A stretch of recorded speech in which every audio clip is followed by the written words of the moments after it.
You'll never build wealth until you own something. You can work hard, you can make more money, you can even save aggressively. But if every dollar you make still depends on your time, you don't have freedom yet. You have income. And those are not the same thing. And that's the part that most people miss. You think wealth is just income. But income only helps while you keep trading your time for it. If every dollar depends on your next shift, your next client, your next sale, your next burst of energy, then you don't own the machine. You are the machine. So the goal isn't just to make more money, and it isn't just to save more money. The goal is to turn your money into things that can keep producing value while you're not actively working. That's ownership. And if you never make that transition, you'll never actually escape. Here's the easiest way to understand this. Income pays your bills. Savings protects you from life punching you in the face. Ownership builds freedom.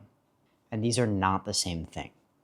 You can make $100,000 a year, but if all of it depends on you showing up, that's not freedom. That's a high-paying obligation. You can make $200,000 a year, but if your lifestyle eats all of it up, that's not wealth. That's expensive survival. But when you own something, the game changes, because now every dollar is not just being spent. Some of it is being converted into assets, into systems, into equity, into something that can keep creating value after the original work is done. That's why two people can earn the exact same income, but end up in completely different lives. One uses money to look successful. The other uses money to build freedom. One buys the appearance of wealth. The other buys the foundation for it. This is why savings matters. It gives you breathing room. It gives you margin. It gives you cash you can actually use. But savings by itself doesn't actually build wealth. It just stops you from being fragile. To build wealth, you eventually have to put some of that money to work. Now, when I say ownership, I don't just mean real estate. And I definitely don't mean buying some random crypto because some guy on the internet drew an arrow at a chart. I mean owning something with real economic value. Something that either produces income, grows in value, or gives you control over a system. That can be real estate. It could be a small business, a service company, a digital product, a content system that generates leads, a long-term investment portfolio, or even a process inside of your business that lets work happen without you doing every single task. But this is where people get confused. Ownership does not mean everything is passive. A rental property is not passive when the toilet explodes. A business is not passive when a customer is mad. A digital product is not passive when nobody even knows it exists. Ownership is not magic, it's leverage. Passive income is usually sold as money without work, but real ownership is very different. It's work that builds something, and if you build it well, that thing can keep creating value after the original work is done. That's the difference between getting paid once and building something that keeps paying you back. Think of it this way. A skill helps you earn more. But if that skill always requires your time, you're still the engine. You stop, your income stops. But if you turn that skill into a system, now you're building ownership. If you're good at sales, you can sell for someone else and make good money. But if you build a company with a sales process, now other people can sell through the system. If you're good at editing, you can sell your time as an editor. But if you build a content agency, now the system creates value beyond your hours. If you understand property management, you can manage properties yourself. But if you build the systems, checklists, software, and processes, now you can manage more without personally touching every detail. This is a big part of how my family started building wealth. It wasn't flashy, It wasn't some overnight success story. My parents started with a duplex. They lived in one unit and rented out the other. And that one decision changed the game because they weren't just paying for a place to live anymore. They owned something that helped pay for itself. And that's the shift. Instead of money only leaving every month, part of that asset was working back. Then over time, they moved from that duplex and purchased a quad, and eventually into larger properties. But the important part isn't that exact path. The important part is the principle. They moved from only earning to owning.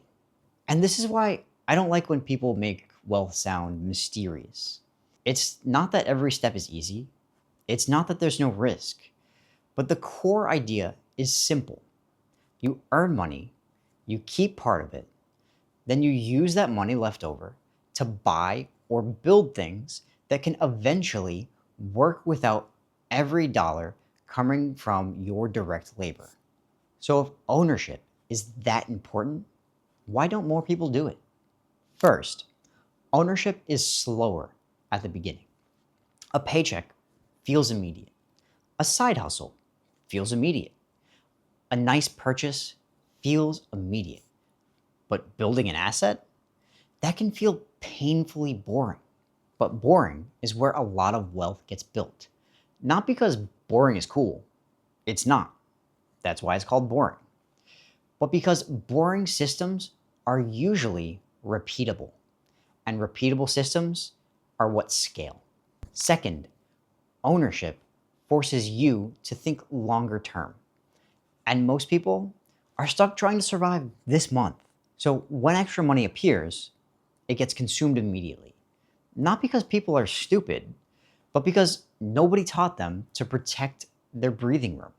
Nobody taught them to treat extra money like seed money. So the second they get ahead, they spend their way back to stress. And third, ownership comes with responsibility. If you own a rental, you own the problems. If you own a business, you own the customer complaints. If you own a system, you own the outcome. And that scares people. But that responsibility is also why ownership pays. So how do you actually start? Not theoretically, not someday, actually start. Step 1, increase your income. Because if you have no money left over, you have nothing to invest. That's why a high value skill matters. Not because skills are the destination, but because they act as the bridge between where you are and where you need to be. Step 2, protect the money left over. When your income goes up, don't immediately upgrade your life until all that extra money disappears. Hold on to some of it. Give it a job. Because that extra money is your seed money. That's the money that starts buying your way out. Step 3, pick one ownership path. Not 10, one. Real estate, a small service business, a content funnel, a digital product, a long-term investment portfolio. Pick the path that matches your skills, your resources, and your tolerance for stress. Step 4, build boring systems. Track numbers, document processes, make checklists, remove chaos. Because the less your success depends on memory, motivation, and panic, the more it actually scales. This is the part most people skip. They want the result of ownership without the responsibility of building systems. But that's not wealth. At best, it's a high-paying job you made for yourself. At worst, it's gambling with better branding. So here's the full path. You increase your income. You control your spending. You keep money available. Then you turn that money into ownership. That's how you move from survival to stability to freedom. Because earning money keeps you alive. Saving money makes you stable. But ownership is what sets you free. You're not desperate for every paycheck. You're not one emergency away from collapse. You're building something that can eventually stand even when you step back. And that's the real game. Not working forever, not spending to look successful, not just saving to feel safe, but building ownership. So one day, your money, your systems, and your assets can do some of the work for you. So if you want to escape the race, start asking a different question. Not just, how do I make more money, but what am I building that can eventually work without me? If you enjoyed the video, be sure to like and subscribe, and I'll see you in the next one.